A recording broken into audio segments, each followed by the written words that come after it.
Olá pessoal, aqui é Marcos Martins, estamos mais uma vez aqui para o nosso Noticioso Cultura. E hoje tem aqui do lado um grande nome aqui da música, do rock, da produção aqui de Belo Horizonte, que é meu amigo Rui Montenegro. Rui, seja bem-vindo aqui no Noticioso. Martino, cara. Prazer é todo meu pelo convite, muito legal o programa. Bacana, velho. Espero poder atender aí, ó. Tem certeza? Fazer um bom programa com você hoje. Um abraço a todos que estão assistindo aí. Bacana. Ô Rui, cara, como é que começou essa onda sua com música, cara? Quais os primeiros sons que você ouviu assim, na sua infância, que te despertaram? Você falou assim, pô, é por aí que eu vou. É uma coisa muito de infância, né? Meu pai sempre mexeu com televisão, foi ator, produtor de TV. É mesmo? Junto com a minha mãe. Como é que chamava seu pai? Meu pai chamava René Almeida. E ele veio do Recife, naquela época, pra você ter uma ideia, Chico Anísio, enfim, Max Nunes, aquela turma lá. Então esse Montenegro só é importado em todo o Recife? Não, o Montenegro ele vem da minha avó. Da sua avó? Da mãe do meu pai. Ela era Amália Montenegro, meu pai era filho de Antônio Almeida. Sim. Então meu pai chamava René Montenegro de Almeida. E o nome dele artístico René Almeida. Bacana. E eu fiquei com o Rui Montenegro. Montenegro é um nome artístico legal. Ficou pra soar bonito, só é importante, né? Pegar carona nos nomes bons aí, né? Só não tem a conta bancária deles não, mas o resto... Tudo bem. O que aconteceu? Papai, por estar sempre ligado com a televisão, essa coisa do artista sempre rodou. E, coincidentemente, eu fui parar no Colégio Militar, na década de 70. Meu irmão passou por lá. Você também? Eita, esse Colégio Militar O Colégio Militar foi um celeiro de músicos, sim. Eu vi, inclusive, o programa anterior do Rodolfo, que passou por lá também. E, ao ingressar no Colégio Militar, meu irmão já tinha passado pela banda do Colégio Militar, e eu peguei carona nisso. Então essa coisa rítmica sua veio da bateria. Você tocava bateria? Tocava só tarol. Tarol? Fiz um teste na época com o Sargento Oliveira, falecido, um grande mestre da música, depois foi ser mestre da banda do 12 e depois o Guimarães. E na hora ele já falou assim, você vai trabalhar na percussão. Olha só que legal. E dali eu comecei a ter essa sonoridade, ter a aula de música dentro da banda. Mas antes, em casa, você já ouvia o que seu pai gostava? Meu pai escutava música brasileira. Música brasileira? Total. Ele era de Recife, Frevo, essas coisas? Não, meu pai era baiano e gostava de tudo que fosse, tipo, Ari Barroso. Sim. Como é que chama? Os tradicionais. Caldas. Sim, essas coisas da época dele. Carmen Miranda. E essa sonoridade a gente já tinha. Bacana. A partir da música da banda do Colégio Militar, nós formamos um grupo, assim, que era com o falecido Homero, o Júlio. O Homero, que foi o maior reformador de alto-falante de Belo Horizonte. O Homero, eu conheci o Homero, Nossa, cara. Homero, é grande figura. Todo mundo que estiver me ouvindo... Já ensaiei no estúdio dele. Exatamente. Todo mundo que estiver me ouvindo aí, que mexe com som, todas as empresas de sonorização de Belo Horizonte passaram pelo Homero. E aí, o que acontece?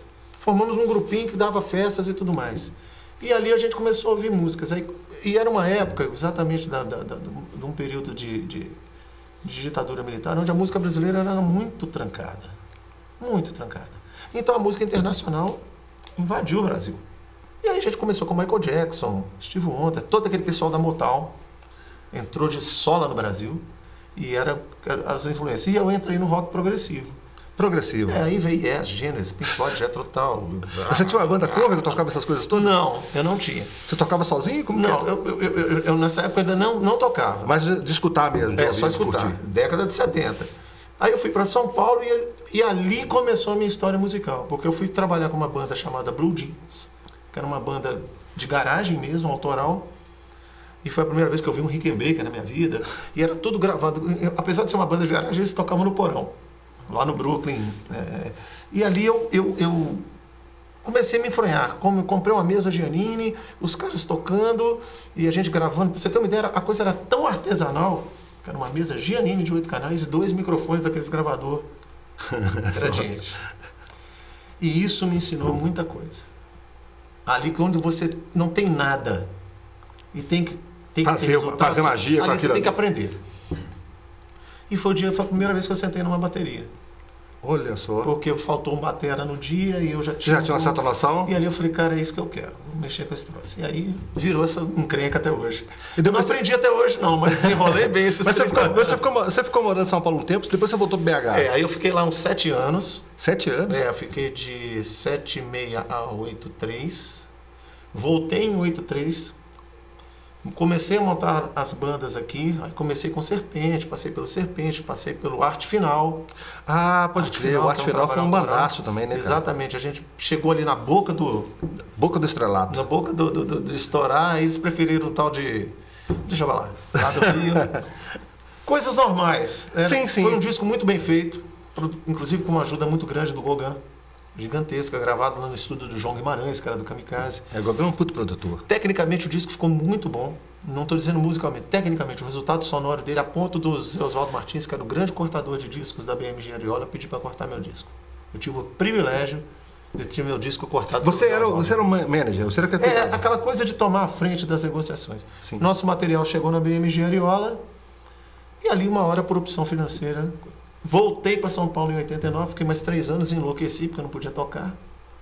E nesse período passou Westinghouse com Carlos Aldares, Gracinha Alvim, Marcos Boechat tocando todas as noites e tudo mais em Belo Horizonte. Então você ficou um pouco decepcionado com essa onda também de autoral na época, né?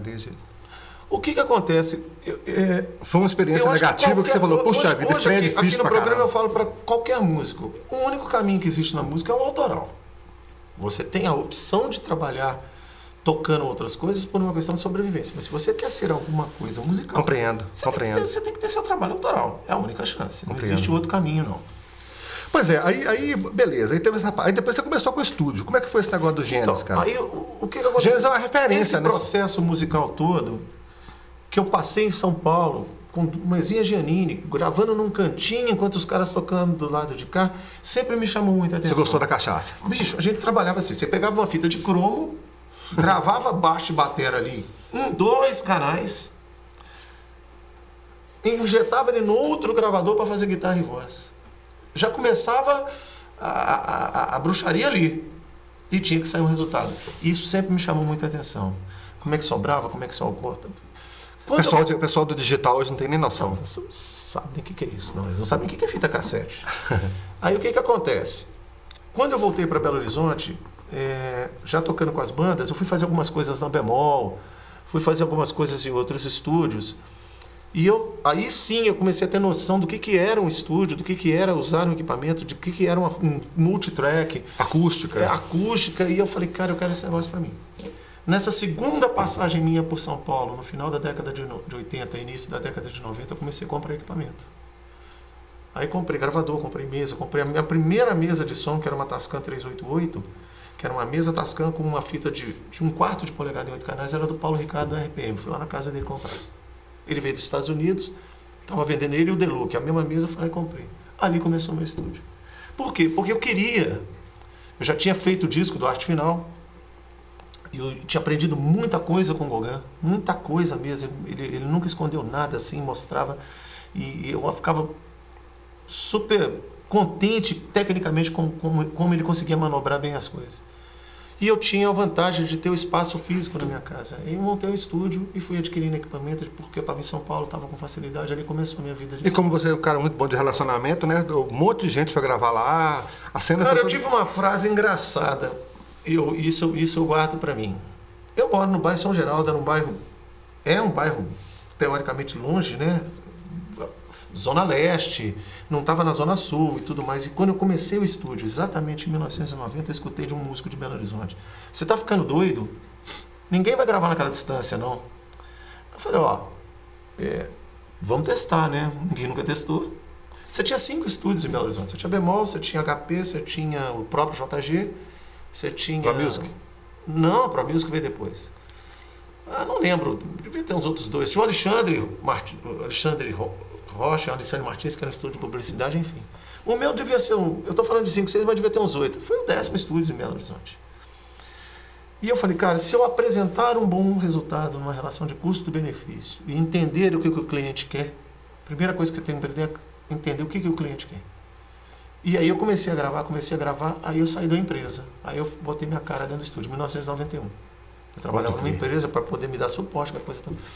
Martino, eu posso te dizer o seguinte, eu gravei muita gente. Muita gente. Olha, passaram pelos meus estúdios, para mim, grandes bandas de Belo Horizonte. Por exemplo? Grandes artistas. O primeiro do Calix foi meu. Sim. A primeira demo do O primeiro do... Calyx é progressivo, né? É o progressivo. O primeiro do Cartoon foi meu. Os 2 primeiros do Concreto foi meu. Somba. Chico Lobo ganhou um prêmio Sharp com a música No Braço da Viola, gravado no meu estúdio. Efraim Maia ganhou o prêmio... Não ganhou o prêmio Sharp, deixa eu corrigir. Ficou entre os 3 do prêmio Sharp, Efraim Maia.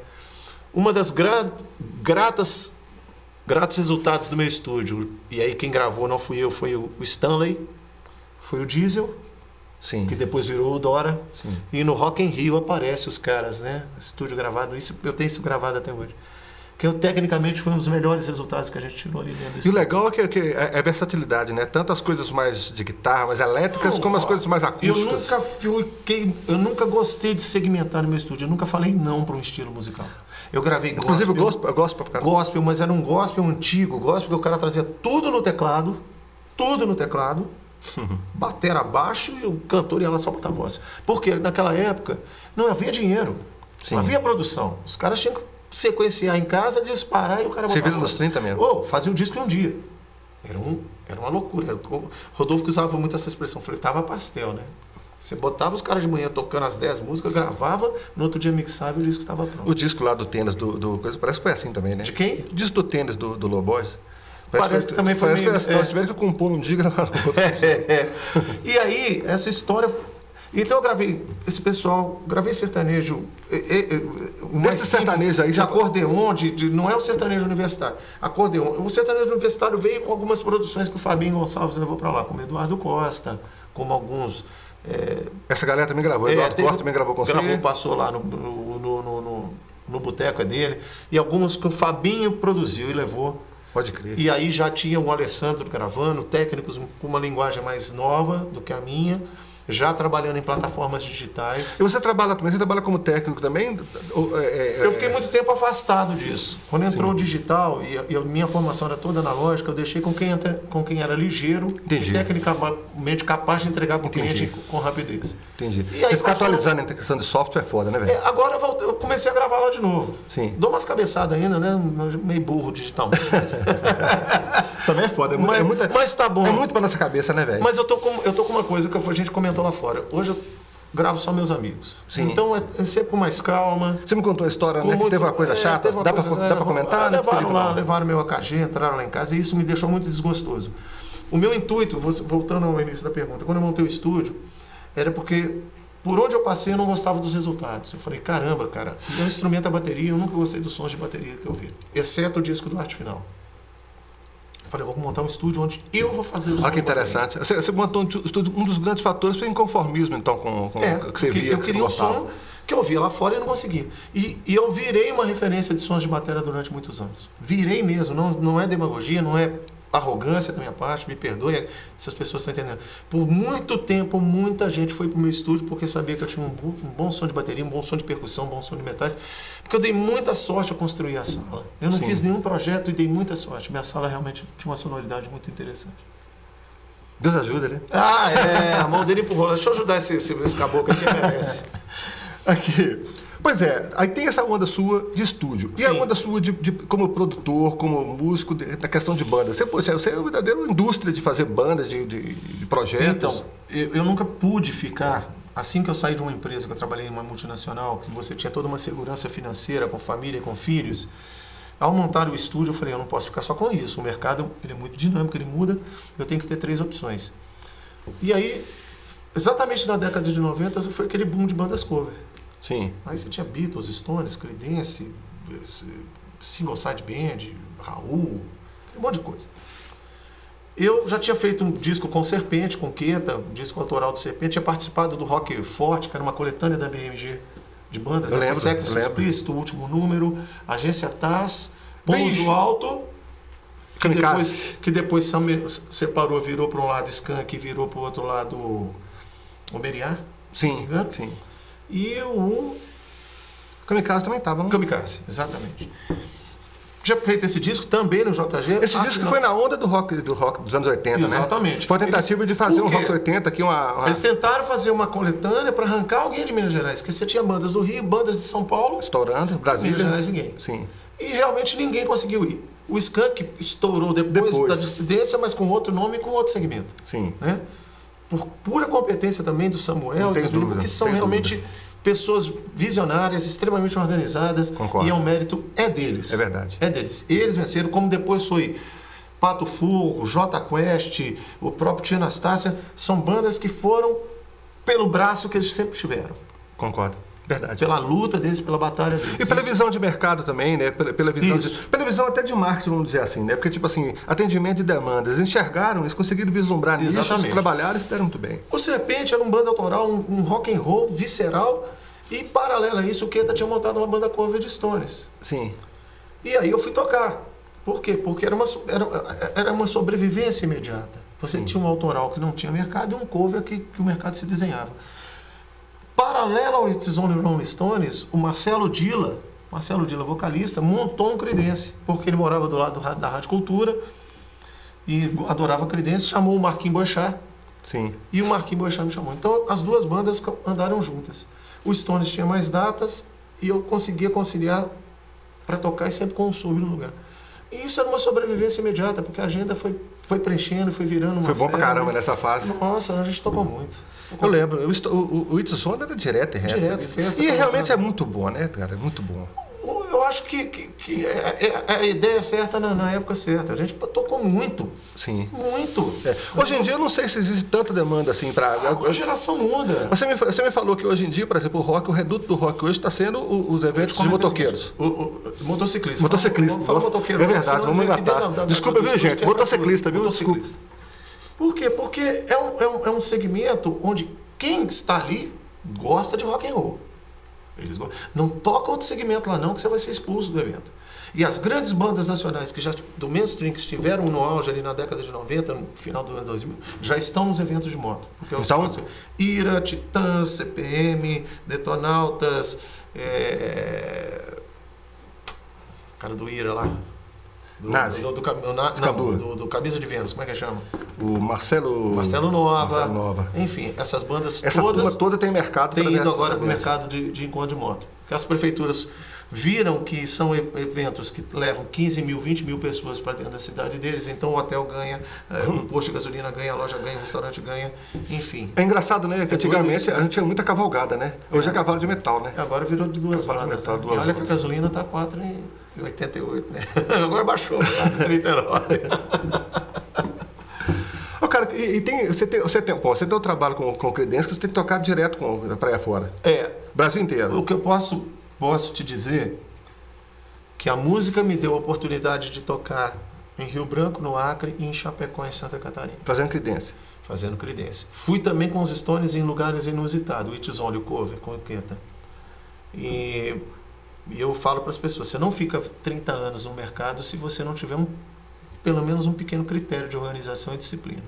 Sim. Eu acho isso que e uma vaca leiteira, né? É preciso ter algum projeto que dê uma grana para bancar as outras. Que ao sair de um evento, deixar com aquela pessoa que te contratou assim, não, os caras vieram aqui e mandaram bem, são super corretos e são super sérios. E a Zipper? Qual que é da Zipper? A Zipper foi um projeto que veio do Voz e Corda, que era da Daniela e da Elaine, junto com o Alicinho, antigo Alicinho. Sim. Eles tocavam de trio na noite, tocando músicas de festas e tudo mais. E um dia elas me chamaram para fazer bateria. Aí eu chamei o Cello Milo, para fazer baixo. Formamos um quinteto, com Doca, inclusive. O Alicinho saiu, entrou o Doca, que está no Skank. E aí depois o Doca saiu, entrou o Marcinho Monteiro, que está na Paula Fernandes. Tá pior que o Cruzeiro, tratando a festa. E aí a Zipper foi cultuando esse mercado. E a Zipper era uma banda de casamento que conseguia juntar o pop nacional com o pop internacional sem cair naquela vertente de axé que estava dominando nessa época. Entendi. Conseguiu manter uma... E aí, esse mercado... Disco Music? Eles abriam, não era só Disco Music, não era uma coisa só disco. Sei. Ele tocava os rock dos anos 80, as coisas nacionais e internacionais da década de 80. Com a batida mais dançante. The Cure, The Cult, enfim, Ahá, e por aí vai. E tocava Bee Gees, tocava Beatles, mas tocava Legião, tocava Barão, tocava Lulu Santos, tocava Rita Lee. Cabia tudo tudo dentro desse segmento. E já são 18 anos de banda. Bacana demais. Isso é legal. E aí, o mercado, como eu te falo, o mercado sempre muda, você tem que estar se adequando. Até comercialmente, na hora de você apresentar o seu produto, Se você A Lilian tá também no Zíper? A Lilian está na Zíper. Eu acabei de sair da casa dela hoje cedo, tivemos uma reunião onde a gente montou a Zíper agregada a uma produtora, porque a linguagem é mais moderna, o marketing é mais moderno. Entendi. E você... Então a Zíper tem uma vida própria, então? Tem. Entendi. Tem um esquema dela próprio. segmento dela. Entendi. E aí eu sempre casei as datas, né? Eu tenho sempre um sub numa banda, uma sub na outra, para que ninguém fique sem tocar. Você já participou das bandas autorais que você citou, do Arte Final, até do Serpente também, tal. Mas hoje a gente vê que pior que você me contestou nisso, né? Eu estava na pergunta falando isso, que o mercado está muito focado em cover. Você não acha que é tanto assim, né? Que eu ia perguntar assim, será que não ficou cover demais? Porque eu pelo menos eu vejo no interior, por exemplo, quando você chega num bar para você vender seu trabalho, você chegar lá e falar assim, poxa, meu trabalho é autoral. Geralmente o cara, você tem dificuldade de ser contratado. O cara quer contratar aquilo que é conhecido, porque o público também quer aquilo que... Eu acho que isso é uma coisa que é uma longa discussão e muitas vezes ela é muito acalorada e acaba caminhando para um lado que não vai resolver. Vira uma guerrinha, né? Vira uma guerrinha. Eu não acho que o cover atrapalha nada do autoral. Sim. Porque senão não teria nenhuma banda autoral. É verdade. Na verdade, o autoral acho que tem que ser bom demais mesmo para conseguir. Eu acho que você tem que estar na hora certa, no lugar certo e fazer. Você tem trabalhos maravilhosos aqui em Belo Horizonte. Então você acha que o correto mesmo é balancear? A banda que tiver trabalho autoral, dá uma balanceada, colocar no repertório X músicas? Eu acho que falta ao autoral aquela veia de um dia pegar a mala e falar assim, não, aqui esse mercado não me vai, eu vou procurar o meu mercado. Mas aí você tem que ter embasamento financeiro, você tem que ter embasamento de estrutura, você tem que convencer as 4 ou 5 pessoas da banda a entrarem no mesmo ano. E foi isso que as bandas de Belo Horizonte venceram, porque o preconceito, aqui não é, preconceito é a palavra errada. Você estava em Belo Horizonte, onde você não tem a mídia pesada de Rio e São Paulo, e bandas subiram. Skank subiu, Jota Quest subiu, Pato Fu subiu, enfim. Pois é, mas também para subir, eles tiveram que sair daqui e ir lá, né? Exatamente. Se ficasse aqui também não ia... O que eu vejo? Eu concordo com você que o cover ele tem uma acessibilidade ao mercado comprador, ao mercado de trabalho, pela facilidade de retorno que ele dá. Qual é o mercado que você está falando? Você está falando de bares, de eventos e tudo mais. Mas os grandes eventos de parques de exposição, os trabalhos são autorais. Os sertanejos que estão lá são autorais. As bandas que se apresentam lá, você não vai banda cover em festival de cinema. Muito embora que eu vi um show do Michel Teló há pouco tempo, que olha, 70% do repertório dele é música dos outros. Aí entrou numa seara onde o show, para dar certo, ele criou uma receita de bolo, né? O cara toca 3 ou 4 dele e pega os grandes clássicos, os clássicos e bota lá. Mas eles não se classificam como cover, né? E isso passa meio despercebido. Passa batido. É meio disfarçada essa história aí. Bom, nós estamos quase no final, assim. Você, como produtor, o que você aconselharia para quem está começando? Single ou disco cheio? O single, né? Eu acho que financeiramente é mais fácil e você faz o teste. Se o seu trabalho ele vai ter uma receptividade ou alguém que se interessa por aquele segmento. Eu acho que o single é mais fácil. O trabalho completo ele vai denotar mais tempo, mais custo. Além do mais, tem outro fator também, que é o seguinte: hoje em dia é difícil você enxergar a música sem vídeo, né? Então o ideal é fazer um clipe. Essa frase vem do Peter Gabriel, ex-Genesis, em 2005, naquele vídeo que ele gravou com a filha dele. Hoje você não é mais o que você ouve, você é o que você vê. Porque é um pouco terrível também. É maravilhosa. Mas é um pouco terrível também, se você for pensar, né? Eu lembro, por exemplo, quando você está falando daquela época que você trabalhava com rock progressivo, você ia ouvir música, você fechava os olhos, você conseguia enxergar, né, a música. Você conseguia enxergar o ambiente, você conseguia enxergar um cenário, né? Criava um cenário na sua mente. Hoje em dia já vem tudo pronto, criado pela iluminação do outro. Talvez, se não tiver a tela ali, você não consegue ver. Talvez isso tenha sido uma perda também. Eu acho que sim. Mas como diz aqui em Minas, fazer o queijo, né? Fazer o queijo. Velho, estamos encerrando aqui. Queria que você deixasse só os seus contatos das bandas aí e tudo mais, para o pessoal quiser contratar. Primeiro, eu queria agradecer pelo espaço, desejar uma longa caminhada aí ao programa. Para você, Martino, que é um cara muito antenado na música do nosso estado e fora daqui. A gente sempre se fala pelas redes sociais. E eu acho importante que essa diversidade e essa comunicação seja feita por pessoas como você que conhece o mercado, né? Não seja uma coisa jogada ao vento. E parabenizar e agradecer pelo espaço. Meus contatos, ruimontenegro@hotmail.com, o telefone acho que está na telinha aí. Se não tiver, vai colocar? Coloca. E dizer que A música me deu muitas coisas boas. E eu não tenho arrependimento de nada. Foram muitos anos de estúdio. O estúdio ainda existe, mas hoje um pouco mais fechado aos amigos. As bandas estão aí, estou na estrada. E eu não me furto em dizer. Eu consegui rodar mais de 200 cidades no Brasil tocando e fazendo o que eu gosto. Isso é primordial. Beleza, cara. Muito legal mesmo. Bom, cara, muito obrigado aí. Ué, quem tem que agradecer sou eu. E bom agradecer demais a vocês aí pela audiência e por terem perdido esse tempo comigo aí, falando um monte de besteira. Que isso. Cara, então nós estamos encerrando. Eu queria convidar vocês aqui, todo mundo, a inscrever no nosso canal, tá bom? Inscrever. Tem um monte de entrevistas legais lá também. O programa de hoje fica por aqui e daqui a pouquinho vai ter uma outra entrevista bacana para vocês aí, tá bom? Valeu, muito obrigado. Até a próxima.